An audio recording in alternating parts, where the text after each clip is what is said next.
tahun 70-an. Panjang ceritanya. Penuh tragis. Lepas tadi tahun 69. Pada tahun 69, dalam tahun 69 tu, lepas tahun 68. Lepas 68. Tun Razak masa itu telah pun menimbulkan kebimbangan terhadap kuasa orang Melayu. Tahun 70-an. Cerita. Ceritanya tu begini. Dalam perbincangan, Tun Razak minta PAS dibubarkan.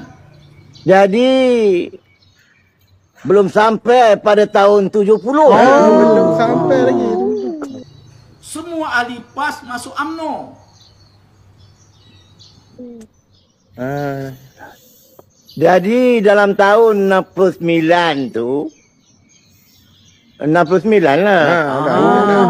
69. Lepas tahun 68. 68. Datuk Asri bawa mandat parti.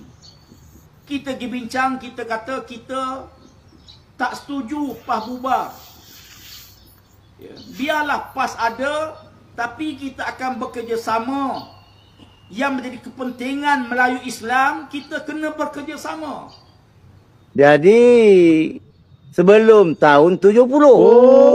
Sebelum tahun 70. Kira tahun sebelum lah tu. Akhir, kata Tun Razak, kata Datuk Asri, mana tahu satu hari nanti sesuatu berlaku pada UMNO. Jadi 70 tu pula belum jadi 71.